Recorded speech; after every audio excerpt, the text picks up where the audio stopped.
Hello guys. उम्मीद है आप सब अच्छे रहे हों, खुश रहे हों। तो ये नया साल कुछ ही देर में बदल जाएगा, तो इसी मौके पर हम लाए हैं एक नज़्म। ठीक है। और शायर का नाम काफ़ी लोग गलत बोल जाते हैं, तो मैं आपको बताना चाहूँगा शायर का नाम है यहाँ पर फैज़ लुधियानवी। ठीक है। तो चलिए इसको पढ़ते हैं नज़्म को। ए नए साल बता, तुझ में नयापन क्या है। हर तरफ खल्क ने क्यों शोर मचा रखा है।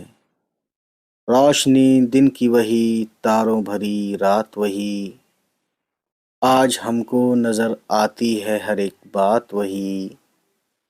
आसमान बदला है, अफसोस ना बदली है ज़मीं। एक हिंसे का बदलना कोई जिद्दत तो नहीं। अगले बरसों की तरह होंगे करीने तेरे। किसे मालूम नहीं 12 महीने तेरे। जनवरी फरवरी मार्च में पड़ेगी सर्दी। और अप्रैल मई जून में होगी गर्मी। तेरा मन दहर में कुछ खोएगा कुछ पाएगा। अपनी मियाद बसर करके चला जाएगा। तू नया है तो दिखा, सुबह नई शाम नई।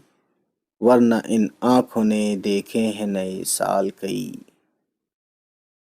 बेसबब लोग क्यों देते हैं मुबारकबादें। गालिबन भूल गए वक्त की कड़वी यादें। तेरी आमद से घटी उम्र जहां से सबकी। फैज़ ने लिखी है ये नज़्म निराले ढब की। चलिए फिर गाइस, इसी साथ के नए साल आपका अच्छा से बीते, अच्छे से शुरुआत हो। मिलते हैं आपसे। Bye bye.